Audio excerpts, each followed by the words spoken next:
Friends in Recovery, the Addiction Recovery Podcast, is brought to you by the Friends in Recovery community, a thriving network of individuals who are fighting back against the stigma of addiction. Join our hosts as they speak up about the real issues of addiction, treatment, and recovery. Friends in Recovery, the Addiction Recovery Podcast, is available on Facebook, Podbean, iTunes, and YouTube 24 hours a day, 7 days a week. Now, here are your friends in recovery. Welcome back, everybody, to the Friends in Recovery podcast. I'm your host, Jersey Ed, along with my co-host, Buckeyed Bambi, blah, blah, blah, Beth, and Nature Dan. Wait. I want to go, Dan, I'll get back to you. You're the most important person in this room right now, but I want to go back to blah, blah, blah, Beth. What the hell does that mean? I talk too much. I know I talk too much. I don't care that I talk too much. So I'm just going to own it. I'm going to be there. Blah, you blah, go. Blah. Blah, blah, Beth. Maybe blah, I should be blah, blah, Beth. Blah, blah, blah. So, guys, just to let everybody know, we came on here a little late because Beth talks so much she broke her fucking microphone. I had to send out a technician to her house. Cost me $200,000. Okay. And nothing worked because she broke it. So now we got to buy her a $9,000 microphone because that's what she's requesting from us, guys. And no, I'm just kidding. Anyways, Need the best. That's right. Nothing but the best for Beth. The best for Beth. All right, there you go. Dan, how you doing? Why Nature Dan? Dan, I don't know if I ever asked you that before. Nature Dan. Yeah. So if you guys take time and look back in the podcast, you'll see, we got the podcast on Hug a Tree. I did some. Oh, yeah. We did the nature informed therapy certification. So, take some time, look back on the podcast, and you'll get to know a little bit more about me. There you go. Nature Dan sitting on his synthetic couch. There you go. Thanks, Dan. Yeah. Not a piece of wood. Yeah. A man-made synthetic fucking polyester couch, probably filled with foam. Listen, I did get a chance to spend some time out in nature this past weekend, though. You did, Dan. You want to? Well, wait, hold on to that thought. And Buckeye Bambi, welcome, Bambi. It's always to have you back, and we're going to talk to you because you have some fascinating stuff I want to know about. But where did you spend some time in nature, Dan? Nature, Dan, get it? Yeah. So, I spent some time with you. In nature. Oh, you did. That's right. Yes. I forgot. Yeah. And it's not for everybody, which, we found out very easily on. And, once we get into our topic, we'll talk more about it. Okay. But, so we went on a winter camping trip, just to let you know, and we'll talk more about it. Our topic today, guys, is putting shit off, and we'll get to that in a minute. But speaking of putting shit off, here's Bambi and putting her life off until she found some interesting things, right, Bambi? Tell us what you just found out. Well, you guys know. I don't know if you want to share on here, but I do. I want everyone to know. So you guys know that all my family have died off, all of my family. And I've talked about it many times. I was with my brother, when he passed, and my mom and my other brother. And, I kind of lived in that I'm the only one left for a while, and wallered in that and, did the, kind of thing, depressed. And I found out this week through the Ancestry DNA, which I know they're not a sponsor, but they can be because, anyway, I found out through them that I have 3 sisters. Three sisters. That's awesome. Yeah. 3 sisters. 3 sisters. So, yes, my dad was a man whore. I have a man whore. He was apparently. I mean, come on. But he was young. It was before he was married to my mom. So, but I have 3 older sisters. There you go. Yeah, pretty cool. Did you guys, hold on. Let's get. Can you hear that? Yep. All right. Congratulations, baby, on your 3 sisters, and welcome to the Friends in Recovery podcast. So here we go, guys. And I got all this fun stuff. Anyways. But so 3 sisters. I thought you said you had another brother or something. But he has passed. There was another. Oh, okay. One. So All there right. were 4 other siblings that I did not know about. Again, sorry, Dad, but you were kind of wild. Was this your dad? like another marriage, or was it from 3 other women, or? I mean, I don't know if they were ever in relationships, if it was a one night stand thing. I mean, I guess we'll never know because all the parties are deceased. There's nobody left alive to explain. And these girls were, all except one of them, all of them had been adopted out. So they didn't know their real mom or dad. Oh, wow. Yeah, so they were searching more for their parents and if there were siblings or whatever. And they found each other really quick because they had all they had all done testing because they were searching, right? So, and then they stumbled upon the fact and found me and so, yeah. So anyway, I'm going to take, I've ordered my ancestry DNA test just so we can confirm everything. I can see it on my end, but they've done some research and they even found our podcast. So that's how you found that. That's how they found you. Is that how they literally found you? No, I don't think they found me that way. But once they found me, they found that, that Buckeye Bambi is, their Bambi. So wow. So I'm sure they've perused our shows. If they're watching now, I'll say hello. They to are. them all. Are they on now? No. Facebook Live. I don't think they're they'll on watch the show though. Yeah. They'll watch so guys, so we went from 3 viewers to 7. We more than doubled. Maybe the rest of us should do DNA tests. That's to right. Get our audience up. That's right. Yeah, yes, exactly. we request somebody. If guys, if you think you're part of one of us, our families, if you think you've been adopted or whatever, please call the hotline at 800-989-6504 or send us an email at help@friendsandrecoverypodcast.com. And we would love to get you guys on here and do the reveal like a Jerry Springer fucking reveal show. Please, guys, or visit our website at friendsandrecoverycommunity.org or email individual us here below, except for Dan. And Dan will have to get you an email address, but email us individually. And if you do think you're one of our ancestors, just let us know. I could tell you from probably this whole crew, there ain't no fucking money here, guys, so don't think you're gonna get inherited. So I don't think anybody's going to come forward. So anyways, so yeah, today we're putting shit off. That it's the topic. But before we do it, Beth, how are you? Okay, fine. All right, everybody, let's go back into the topic. Yeah, that's what I'm talking about. Yeah. Beth's like, what happened to me?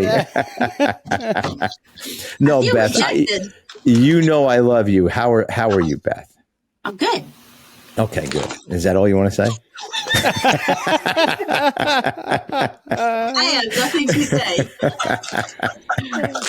Did that technician leave yet, or is he still there on our dime? He's still here. He's making me coffee. Oh, very nice. Okay, thanks. On our dime. Great. Oh.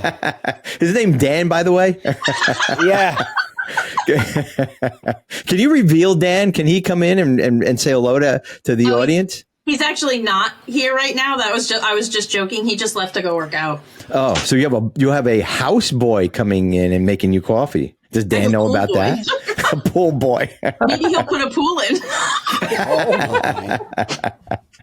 Oh my God. Is this a recovery show or what, guys? Anyways. Yeah. Putting shit off is our topic today. And well, before that, guys, speaking of putting shit off, listen to this and we'll be right back. All right, guys, make sure you buy that book. That is an amazing book. Carl from SoberPod wrote that, and we know Carl is our best friend, and we love him. And without Carl, this show wouldn't exist, literally. So anyways, there it is. There's that book you just heard. There it is. Everybody got theirs. Hold on. Can we make it 4 today?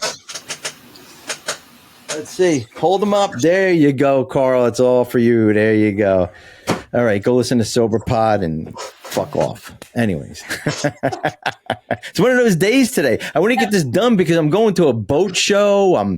We're going out to lunch. I mean, I don't even want to really be here. So I think that's it. I think we're gonna, and I think we have a special guest too. I don't know if that guest is still here. If the guest we'll bring them in a second. But putting shit off. So Dan, why the topic of putting shit off? Like, what is your thoughts on that? So here's the thing about the putting shit off, right? So, I'm so people get so used and so tangled up in their everyday life, and especially me. I'll put things off. I'll go to work. I'll come home. I'll sit in my chair and I'll do the same old thing day in and day out, right? And I don't focus on self care at all on a normal daily basis. So I started scheduling things like every 2 months to go do things, and so I went and I scheduled this trip to New Jersey, and you went, and 15 other people went. And when we got there, one of the things, many things that we got to do was do an ice bath. And, the schedule was scheduled out purposefully, and it was so that we could maximize the amount of things that we could do comfortably every day to do things that we were, whether it was uncomfortable or comfortable with, they were all done so that we could grow as a person. Mm-hmm. Yes. And, that night that we got there, and it was just, everybody was like, yeah, we're going to do the ice bath. And it ended up only being, I was like, I'm going to do it. And then you jumped right in behind me and said, I'm going to do it too. And they're like, why are you there? Everybody's like, we'll do it tomorrow. I said, well, when today's gone, you can't go back to yesterday and redo it. You can always do it today and then do it again tomorrow. And the benefits of doing that were enormous, Well, just to get over your fear, number one, so this is the thing, the big running joke for the week, not running joke, but there's 1,440 minutes in a day, right? And it was 2 minutes in the ice bath, and it was the hardest 2 minutes you can ever do in your life. Same thing with recovery, right? It's the reading today in Carl's book was about, this might be the hardest thing you're doing today, right? And like you said, if you just dive into it and just do it and try it and get through it, right? And that's what each one of us did here. We dove into our recovery, and we are where we're at today because taking that chance, right? Not putting the shit off. And you know what, Dan, you said it perfectly.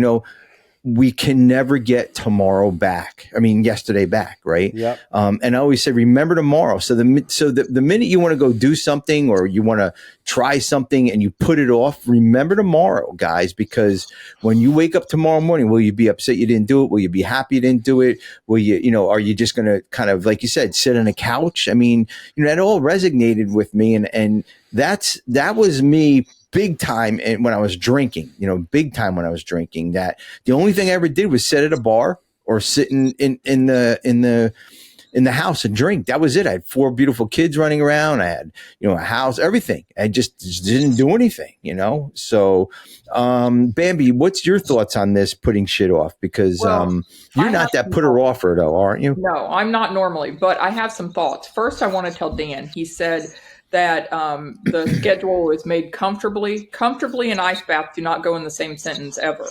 Facts. So just had to make that clear. I've never been like a procrastinator, like even in school when you put off a project or not. No, I had to get it done. Like the day it's assigned, I want to get it done. I've always been that way with work. I never put things off like until survey because, I was a director of nursing. So, we had annual survey. Well, a lot of DONs will wait. And when your window opens, which is 3 months before your survey, that's when they would do that. And my philosophy and what I told my staff all the time is, we act today the same way we act on survey day. So we do it every single day the right way, and we don't have to worry and catch up, at that window when that window opens.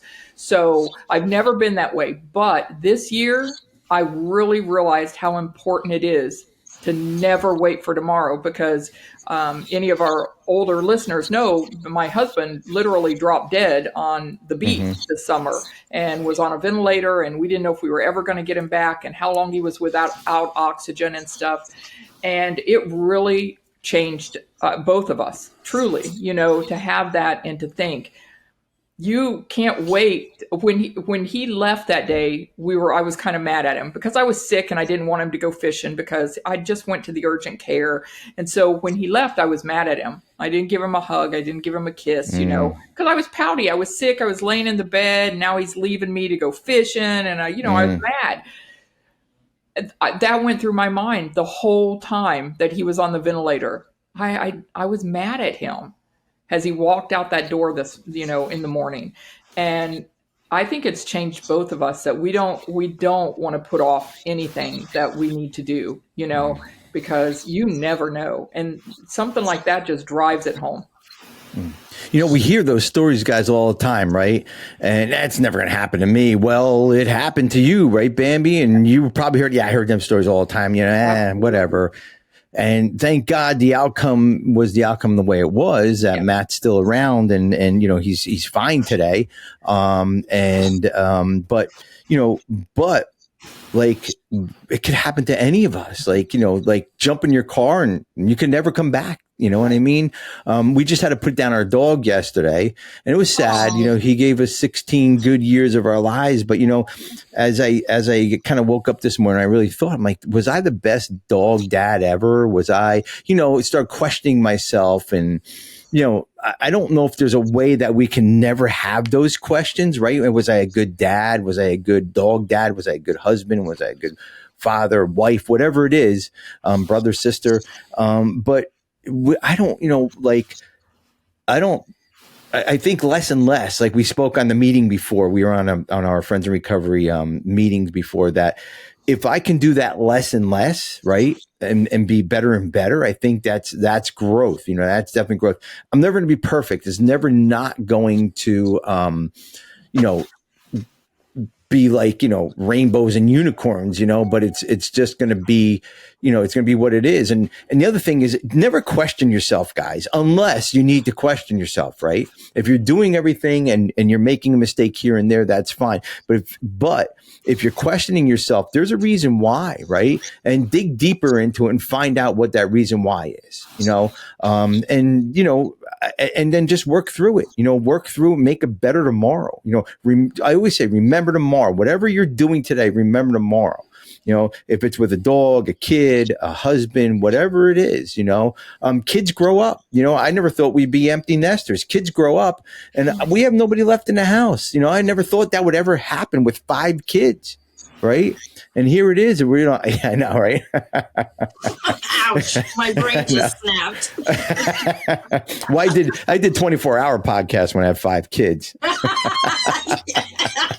No, I didn't, guys.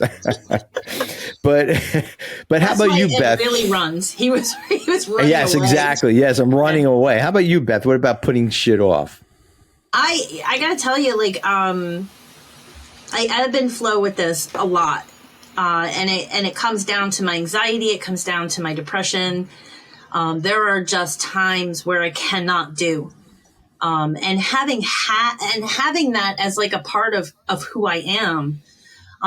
When I feel moved to do things, I do them because I don't know if I'm going to be able to do them tomorrow. I don't know if something's going to happen and you know what I mean? And something you said, Ed, I have made a part of who I am as a person. It's like, am I a good mom? Am I a good wife? Am I a good sponsor? I'm not. Am I a good friend? Am I good at these things? And what can I do today to ensure that I'm walking in the right direction, right? I'm not the best mom out there. I'm far from it. But what can I do today to be walking in that direction? I think for a lot of people in recovery, it's we start to compare ourselves to literally what we think is the model, whatever we're trying to be. And it becomes so unattainable that we're like, fuck it. So I just, my sponsor has always said, do today. right? Do today, walk in the right direction. Right acting leads to right thinking. I'm still right acting. My thinking isn't there yet, but like, I don't think that's ever going to happen. I'm pretty sure I'm a sociopath, but, but it's like, Hey, should we take a vote on that, guys? there's no need to. It's unanimous. We all know it. I just, Dan and I hopped on early because if I didn't hop on early, I wasn't going to hop on. Yep. Right. And I woke up this morning and, Dan and I were kind of talking about this. Like, I get up early on Saturday mornings and I start cleaning the house, and I swept and I did the bathroom down here and I did this stuff because I want the rest of my day. Right.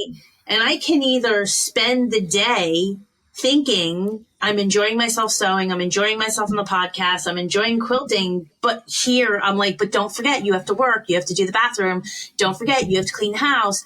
Like, I try to get the least favorable things done first, or else it's either I'm not going to do it or it's going to sit there and nag at me and I'm not going to actually enjoy the rest of my day. Well, you get the hard things done first, so then you enjoy the rest of things. And that's a great way of living. That's a great way of living, is just get it done, because if really you're going to put it off, and it's not going to be done. It's going to be hanging over. It's just like my running. When I go in the meetings on Saturday mornings, or every morning, I do my running first, because I know damn well that when 5 o'clock comes around, or Saturday afternoon or Sunday afternoon after church comes around, I'm not going to go out running. I'm just not. I know me, and I know, and I'm not saying running is hard, but it's a hard thing to do when you first wake up in the morning and get out there. No, I'm glad I did run today. I'm glad I did get out there and exercise. But when I was walking out the door, I'm like, fuck, should I do this? I had a podcast. We were going to go to the boat show. We get this shit done. I got to speak on a meeting. I have fucking empty the tub and, for the ice bath and all, but it's done. And none of that is done. Didn't affect my day at all. Didn't slow me down. It didn't stop the podcast. I didn't put it all, you know what I mean? Everything just happened. And I like what you said, Beth. What can I do today to be a better person? Right? What can I do today to be a better person? I don't think there's a better question on this earth than that question when you wake up to yourself, or maybe what good purpose does this serve me in every situation? But it brings you back. What can I do to be a better person in this situation, with this person, in this, whatever it is, whatever, because there's times like, I wrestle with like opening a bag of chips or something, and I'm almost defeated. Like, like, fuck this. I'm like, I'm going to smash it. But then you stop and say, you know what? I'll be the better person and open it or cut it with a pair of scissors or whatever that is, because I could go to that place. And again, we were talking about dark places. I could go to those dark places. We were talking about on a meeting this morning, but I don't want to be in those dark places too long anymore. Am I going to go there? Absolutely. 100%. Because number one, I'm a human being. Number two, on top of being a human being, they threw this alcoholism and drug addiction in and really fucked me up. So, not for nothing, Ed. It's like, it's not so much that we go to dark places. We're from a dark place. And I don't think that that's talked enough about in recovery, is the fact that our nature is dark. Mm-hmm. We're self-centered to the core. We're selfish. My meeting was on that this morning, Beth, was on darkness. Yep. That's so weird. Yeah, it was. But Ed, our audience member, wants some help with procrastination, because that's a real problem for her. Oh, so we have an audience member. Are they in? Can we bring our audience member in? Let's bring her in. If I only know how to do that, then we would be good. Anyways, just Beth, keep on going, and I'll bring our audience member in. I think that it's not talked about enough. It's not the fact that we go dark. It's that we walk out of the light back to our core, right? My core is alcoholic. My core is selfish. Mm-hmm. And that's why we get a daily reprieve. What do we get a daily reprieve from? Who our nature is, right? So we come to a 12-step program and we are nurturing each other, nurturing ourselves, building a communication with God. It's the only thing that keeps us sober, because it's the only thing. God is in the light and my nature is in the dark. And I don't want to do that. Like right? And it's so funny that this is the topic today, because I've been procrastinating, right? I've been putting off going back to meetings. Like, listen, I've never been a fucking joiner, ever. am still not a joiner. I've never bought into the concept of a home group. I think that it keeps people stagnant. It keeps people stale. People get sick of each other. You start sharing the same messages. Not everybody is out there living a life, and they just keep saying the same things, and it just gets turned off. So I made a decision that I was going to go back to meetings this year. And I meet with my sponsor every other week, and I meet with sponsees, and I work a program. It's just meetings are not my thing. And I went to a meeting last night. It wound up being a celebration meeting. And I met a guy that I knew when he got sober 25 years ago up in Sussex County. And he was there celebrating 25 years. And we made a pact. We made a decision that he's dealing with the same thing. Like, you get into the 20s and 30s of recovery, and it's real easy to not drink. And it's real easy to convince yourself that you're okay. And it's real easy to just not go to meetings. So he's on my radar now. I got his cell phone. And because he's on my radar, I know that that's what I need to get myself to a meeting, is to be of service to somebody else. Yeah. He needs somebody to be of service to him. So it's a good match. And then, of course, we have Anne Marie, who's already going to the meeting every week because she's the good child. And gotta have one of those. Yeah, she's my sponsor's favorite, whatever. And I'm the sponsee from hell. And the podcast guest from hell, too. A host from hell. Host from hell. Yeah. Yes. That's like, what? I think that. Dan, what were you going to say? I was going to say, and then she puts her 2 weeks in. Yeah, that's it. Yeah. No. Beth will never put her 2 weeks in. She loves this. Even though she doesn't know how to get on or breaks the microphone, we still love her, though. We were on 20 minutes earlier than anybody else. Cutting it That's up. not my problem. And you were the slacker this morning. It wasn't us. I was. I know. I really was. I didn't have my microphone on. I didn't have anything. I was eating. I was trying to eat. Then he got on and walked out and was like, I need to go eat. I'm like, okay. Do we have an audience member that we're... Oh, yeah. All right. So here's our audience member. So our audience member has a question about procrastination. I think, is that what you said, Bambi? Because I didn't get it up here on my screen. So, guys, this is the first time we had an audience member. We'll figure out all this stuff and as we go through. But we're going to bring an audience member in. She's a friend in recovery. She's been on plenty of our meetings. We know her very well. But I don't know if the show ever had her on here yet. But we're going to bring her on, and she's going to talk about procrastination, because it's actually, that's the nice word about saying putting shit off, right? That's a nice way of saying putting shit off. But sometimes I can't say procrastination, whatever it is, and we're going to put putting shit off. So here's Cindy, one of our audience members, and this is our new studio where we can bring people in. And I don't know how he did that, but somehow we did it, and here she is. And Cindy, welcome to the Friends in Recovery podcast. How are you? I'm doing great. Thank you so much for having me. I admire all of you, and your podcasts are amazing. So thanks for having me on. Thanks. I guess we have to pay her for that, saying that, right? Is that what we agreed to? Because nobody says our podcasts are amazing. Nobody. They are. Anyways, but so Cindy, you were talking. I think you typed it. Well, I don't know if you typed it in, but Bambi said you want to talk about procrastination, which is putting shit off. What's your thoughts or your question on that? Well, I've been in recovery. I've been sober for 1 year and 6 months. Woo! And congratulations. Woo! Thank you.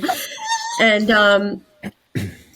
like I had like a kind of a different situation. I started working the steps, and I struggle with mental illness. So I had a very deep fall into depression, and thanks to my dear friends, they helped me get to a place where I could get help.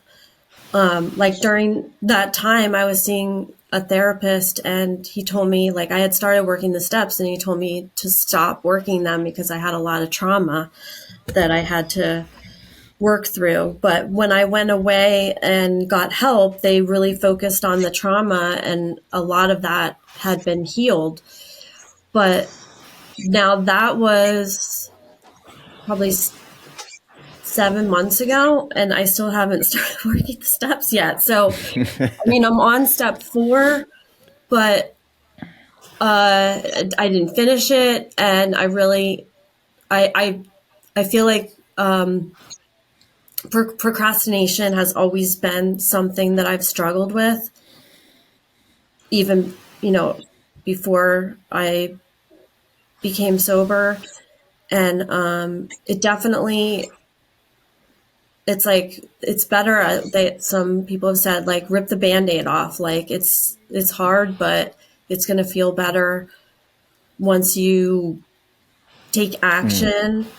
And a wise man once said to me, motivation follows action. So you can't, like, you're not always motivated. Sometimes you have to, like, take steps, and then you become motivated. So that's something huge that I really have to work on, because the other things, like, I feel confident in my sobriety, but I know that there's character defects that I need to work on. And I fear that if I don't do that, even though I've made it this far and I feel really good and confident, that if I don't do that, I could wind up right back in the same place. I'm going to throw this question over to Beth, because Beth has many sponsees and she's been around for a long time. And, and I don't know what, no, I'm just kidding. No, but Beth, I mean, with all your sponsees and Cindy, I'm stuck on step 4, but what's your thoughts on that? Because I didn't really work the steps until like the first 8 to 10 years. I mean, I worked on them here and there, but I didn't really get deep into the steps. And what's your thoughts on what Cindy just said? Get it done. Okay. Like, we can sit here, we can talk about it for hours, but like get it done. Either so I've done different things with different people, myself included, and I'm not coming down on you like in any way, shape, or form. You can ask anybody who knows me. I will fucking put off writing inventory as long as I can, because I fucking hate it. It's a pain in the ass. So here's some stuff. My first inventory, I got really jammed up on, and like I could not bring myself to finish it. And so I called my sponsor, and she was like, okay, like just come on over to my house and let's see what you've got. And like my sponsor wasn't really a chatty Cathy, and she definitely wasn't my friend. So I was like, oh my God, this is so cool. Like I'm going to my sponsor's house to like chat. Like this is amazing. So I show up at her house. She sits me down at her dining room table. I can see she just made homemade meatballs and sauce. And she goes, finish writing. And when you're done, you can have some meatballs. And that's how I got my inventory written the first time. I love it. But there are things that you can do. Some of my sponsees, they set a time every day. They sit down the same time. Oh, she left. She's here. No, you're good. Oh, okay. It goes on and off. Just let the recording. It records, and we may or may not see her, or any of us. It'll go. Yeah. Sorry. Oh, okay. So some of my sponsees, they set a time every day on their calendar for an hour, half hour, whatever it is, and they can do that. They can sit down every day. I'm not like that. So there have been times where I will literally ask somebody to sit with me while I do my inventory, and I'm not asking them for help, and I don't need them to help, like to do anything other than to just sit there with me.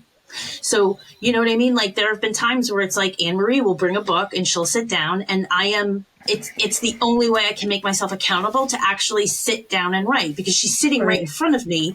Yeah. And if I start sewing or cleaning, I can't even tell you. I think that anybody that needs to get their house cleaned, just start inventory and your house will get cleaned. Because that's what people do. They're like, I swear to God, it's the number one thing you hear in meetings. It's like, I sat down to do inventory and I noticed how dirty my floor was. And the house is spotless now, like the whole house is spotless now. So having somebody, I don't know. And listen, it's the same when I registered for college. I couldn't do it. until Meg walked with me into the college, and I went to the bursar's office and I signed up for class. She's like, you didn't need me. I didn't do anything. You handled all of it. And I was like, I needed you just to be here with me. And sometimes that's enough. Yeah. Support. And, I like this. I'm sorry. No, it's just the reality is the more you talk about finishing your inventory, the less you're going to fucking finish it. Got to jump into it, and incentive, right? Some incentive, and whatever that is, whatever motivates us, and Cindy, I like what you said. Action breeds motivation. But how do we do that action, right? What's it's a training process of our mind, right? That whatever that is, that run in the morning, that cold bath at 12 degrees in the middle of the night, it breeds motivation, because when we got out of that tub or when I got done with that run, it felt really good. See, we don't think about the things why, like I always say, it's hard at the beginning, gets muddy in the middle, and we get the reward at the end, right? Yeah. So hard to start, and then you don't have anything to look forward to because it's going to suck in the middle. I don't care what it is. And then at the end, you finally get the reward. But if we keep training our minds to go back, okay, I remember that last marathon. I remember that last inventory. I remember that last cold dip. I remember that last whatever it was. If we can train our minds right here and now, not to be afraid, we just jump into, well, in your case, if you haven't done the steps yet, but,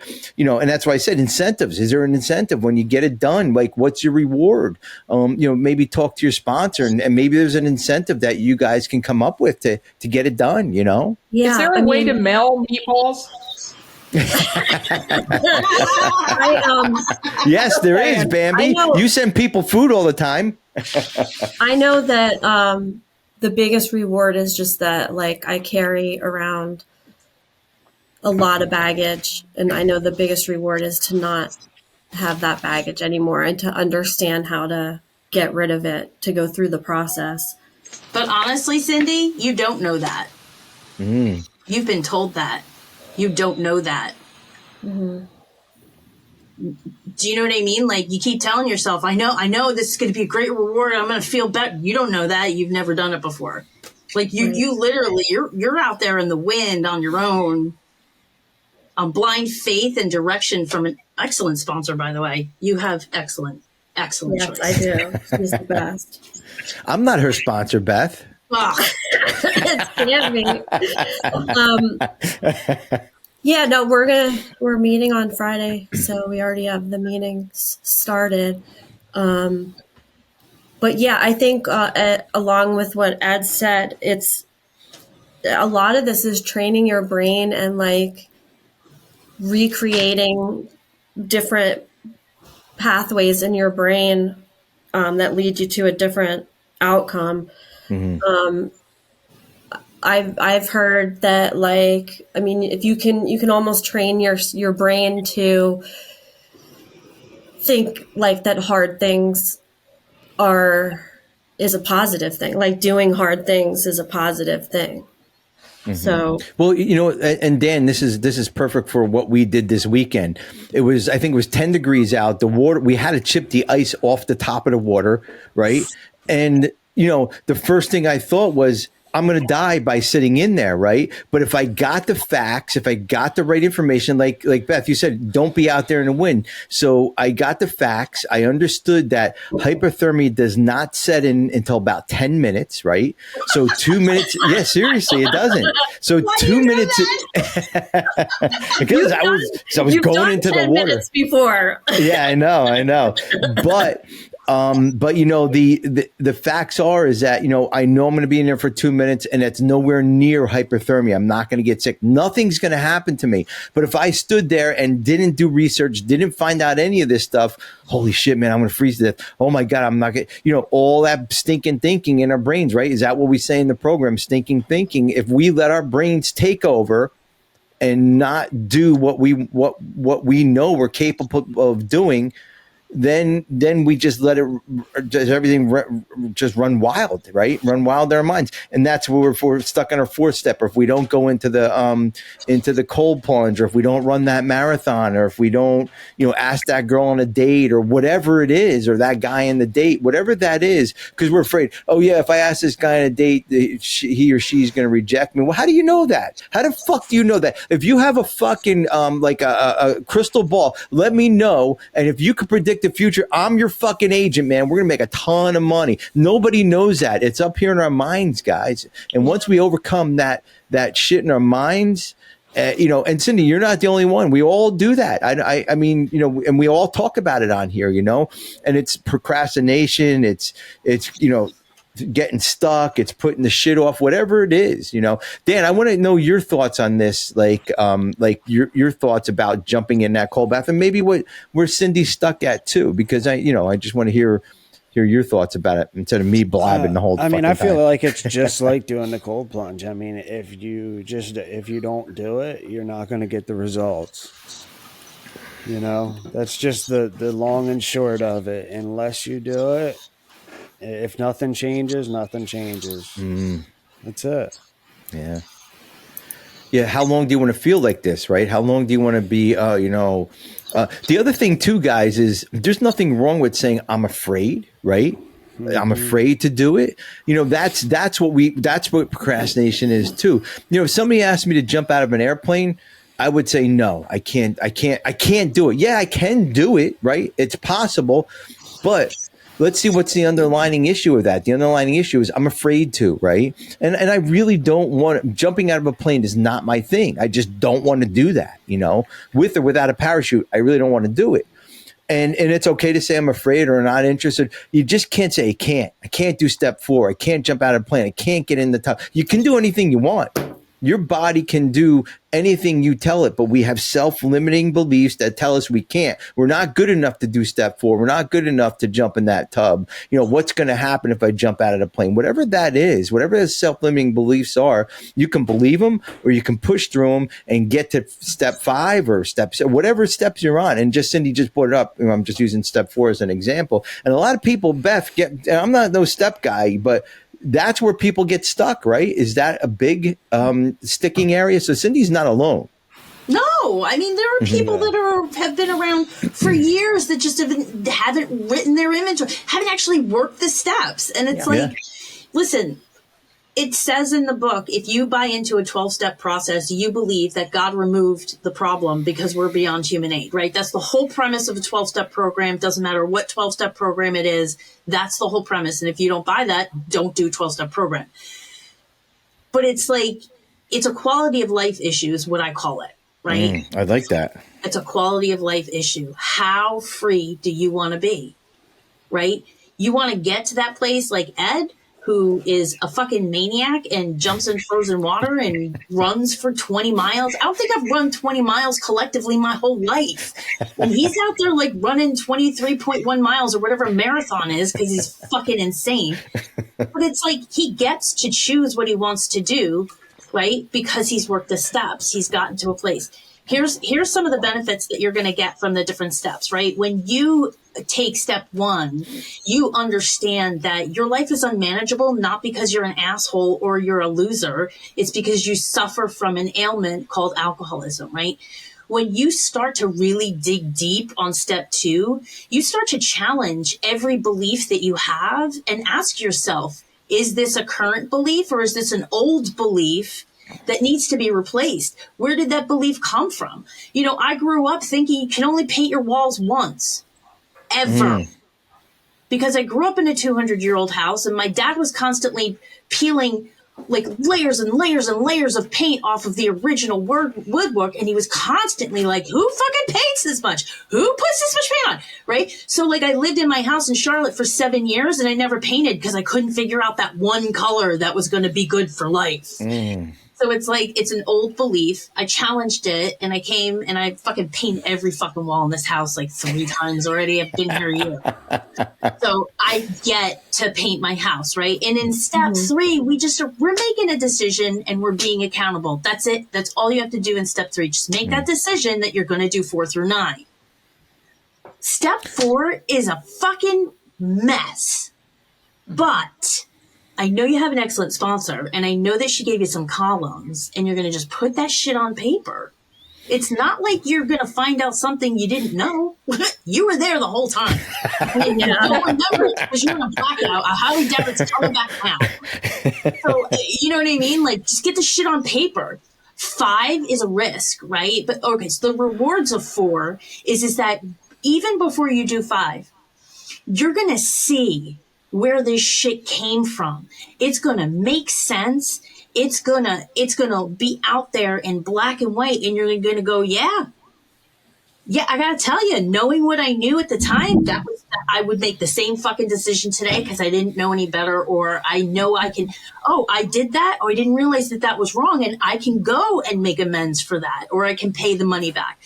In step 5, you're going to sit down with literally one of the most beautiful souls that are on the face of this earth. She is going to listen. She's going to understand, because I've heard some of her fucking stories. She's fucked up too. Really?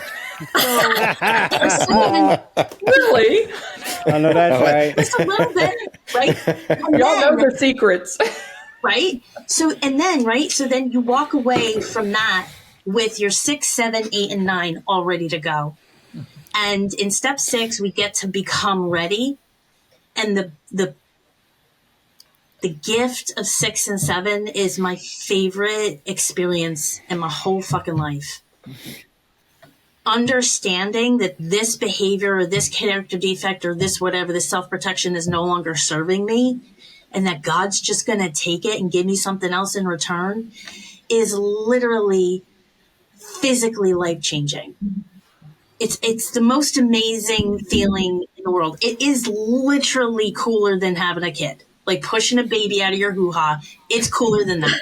It hurts a lot less usually. I was going to say way cooler than that. But I had a 10-pound baby, so, Yeah, fuck that. Well, Dan and I can't relate to that, but overcoming bad habits with new habits. That's it. That's what it is. So overcoming that bad habit of don't want to do step 4. You have these fears, whatever it is. Your new habit's going to be, all right, I'm just going to take a step into it. And you don't have to write everything down all at once, right? Write 1 a day, 2 a day, 1 an hour, 1 a week, whatever's comfortable for you. This program, there's no beginning or end. There's no finish to this program. And here's the thing, guys. If you have a good sponsor and you're working a good program, yeah, she has a good sponsor. When you get to step 12, guess what? You're going back to step 1 again, and you're going to paint that fucking bridge again. That's like when you paint the Golden Gate Bridge, and when they get to the end, you got to start all the way back again and start painting it again. Or it's going to end up like Beth's family house, fucking paint peeling everywhere, and you don't want that, right? You don't want paint peeling in your life, anyways. So, Beth, that was wonderful. That was a great that was really definitely. I feel like fear is the thing that's holding me back. Fear is a liar. Yeah, fear is fucked up. Yeah. I already wrote, like we did start step 4. I wrote a lot of stuff down, but it was a long time ago. So I have it in my phone, but now a whole bunch of other crap happened that I screwed up. So I have to do it all over again. But no, you don't. You're just going to take that and you're going to continue. Okay. But here's the blessings of that, Cindy. When you get through all these steps, you get to correct that on a daily basis, not on a yearly basis or a step 4 basis. You get to correct that on a daily basis now. Yep. Once you get all the exactly, yep. Once you get it all out, that's where it comes, where you correct it daily, weekly, whatever it is. You don't have to sit on this shit anymore. And like Beth said, that shit that you wrote down, it ain't going anywhere. It ain't changing. It happened. It ain't gonna change. And that's it. Yeah, I agree with you. You don't have to redo it. I know for a lot of people, they're afraid of what people are going to think of them. It's none of your business what people think of you.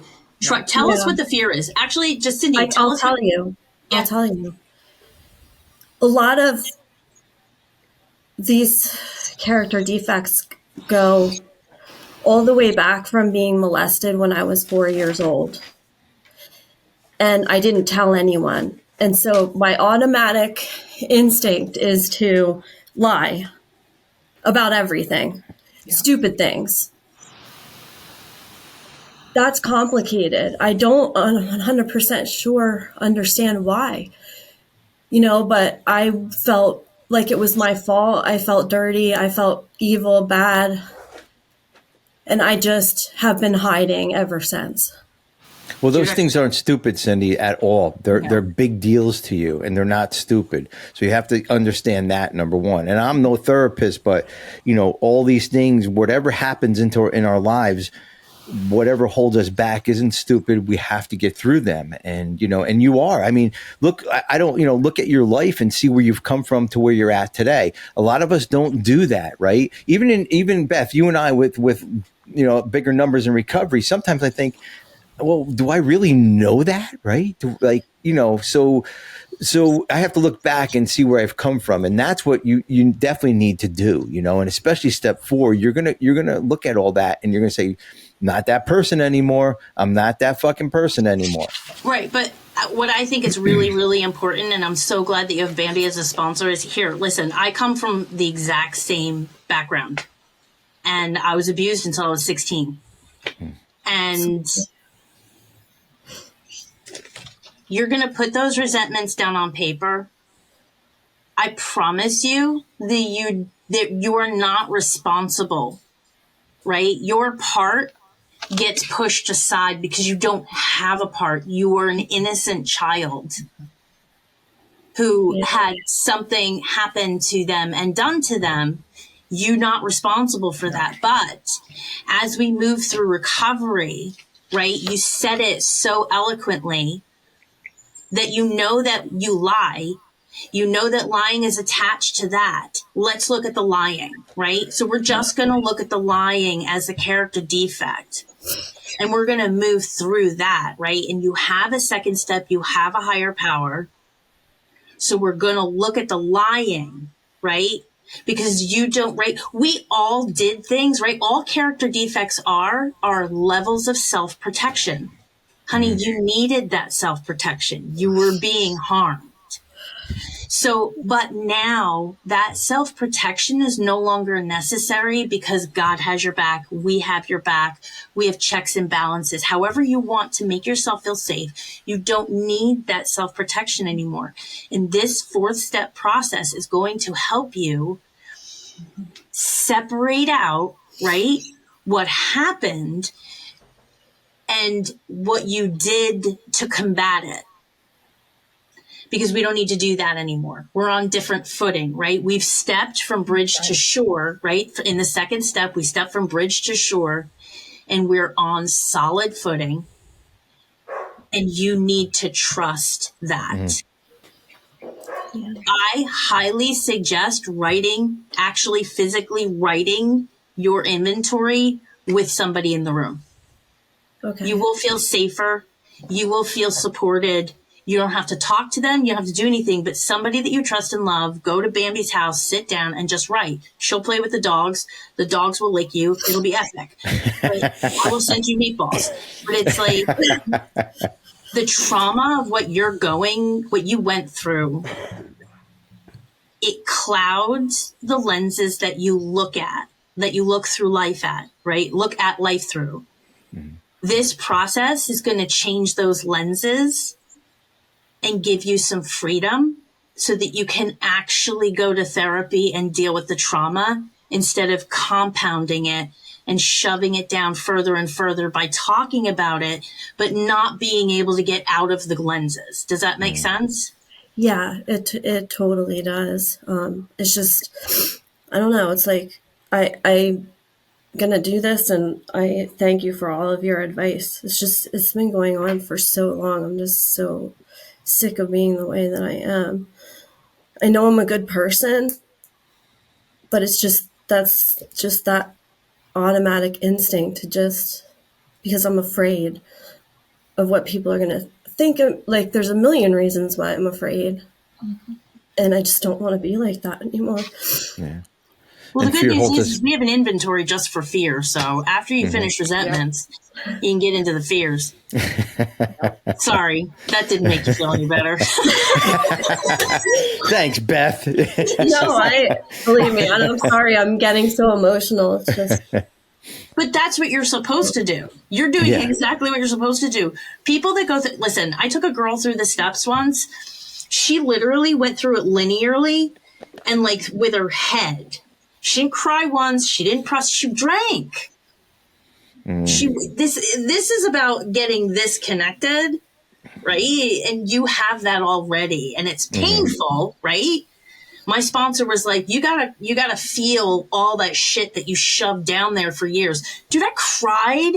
I won't admit this in public. Not that we're not public right now. all seven The listeners. whole fucking world is my watching. world. I'm a liar. Right? But I cried for 5 years. And I will tell you that when my girls call me and they're crying on the phone, I'm like, oh God, I'm so excited. You're crying. And they're like, I fucking hate you, Beth. And I'm like, it's okay. You're feeling.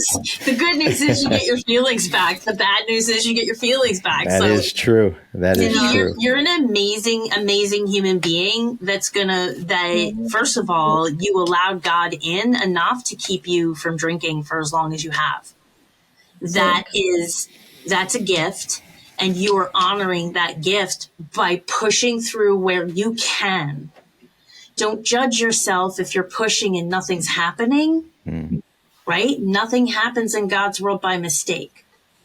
So we're going to push through, we're going to ask for support, and we're going to get there. Sometimes quickly, sometimes slowly. I mean, if you're Beth, he's still trying to get there. Here's the great part of this. On top of all this, Cindy, you being so transparent of where you are and what's going on in your life, that's healing and growth right there. Now you have to just take that step into like what Beth said, to jump into that.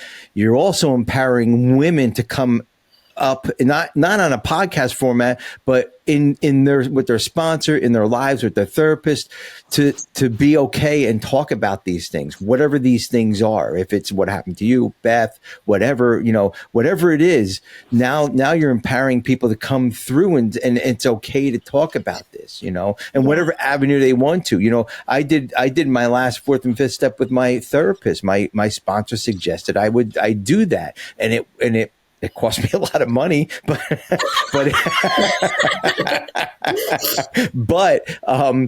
it worked. That's where I needed to be at that point. Be safe, be where I needed to be at.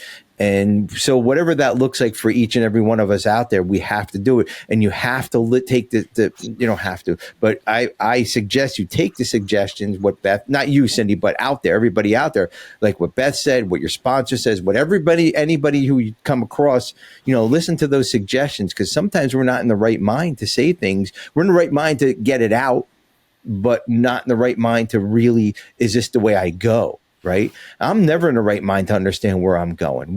I'm always asking questions. Bambi's like, oh yeah. I'm always asking questions. I'm always trying to learn. I want to learn every single day of my life. And you guys know this. I always say, if I'm the smartest fucking person in the room, I better get the fuck out, because I don't know shit. And the minute I know shit, I'm screwed. And, guys, we got into a heavy topic here. Wow. Cindy, thank you for coming on as our first audience member. Also, that was cool. And we figured out how to get her in here. That was great. Please come back to the show. Thank you for helping me and your advice. And I really appreciate it. It's been great. Yeah. Well, you, like Beth said, you have a great sponsor. We're going to help a lot of people with this topic, just people listening to it. Guys, if you have any issues and you want to talk to somebody, this podcast is great, but contact your local therapist, contact, whoever's, if it's a crisis, contact the crisis department. Go and talk to somebody about whatever it is, whatever that is. Just talk to somebody professional, go to your emergency room, make a phone call to, there's numbers out there, and we can put them in the show notes. Bambi, if you can get a bunch of numbers for some mental health stuff. And you know, this way it's in there because this was a very open and honest and kind of transparent show today. And it might hit a couple strings there. But Cindy, thank you for being a guest. We appreciate it. Guys, any closing thoughts? You know, we did start off with, you know, kind of procrastination and putting this shit off. And Dan, I know you were quiet over there, but any closing thoughts on anything here? No, I'm just, Cindy, again, thank you for coming on and sharing that with us.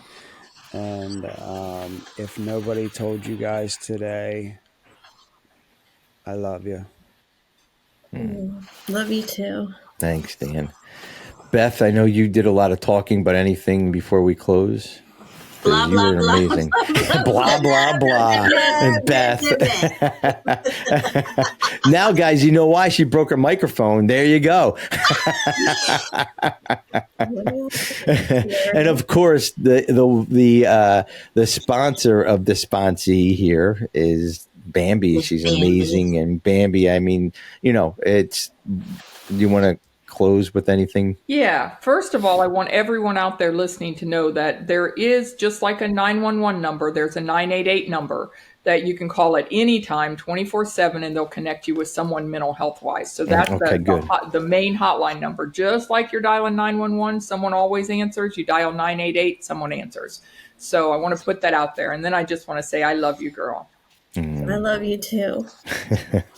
Well, guys, this has been a great show. You know, we got a lot of things out and got a lot of, hopefully helping a lot of people. And Cindy, you know, come back and give us an update, you know, whenever you can. We would love to have you back on. Maybe she'll be our only guest. I mean, our only audience member from here on in. So she might be on the show all the time. But Cindy, thank you for everything that, you know, you just spoke about. It was amazing. And from the heart. Yeah, we're very proud of you that you got all this out. And guys, you know what I always say every week? Stay sober, everybody. This concludes this episode of Friends in Recovery, the Addiction Recovery Podcast. Follow us on Facebook for past shows and updates, and enjoy free access to twice daily support meetings. Friends in Recovery, the Addiction Recovery Podcast, is available on Facebook, Podbean, iTunes, and YouTube 24 hours a day, 7 days a week.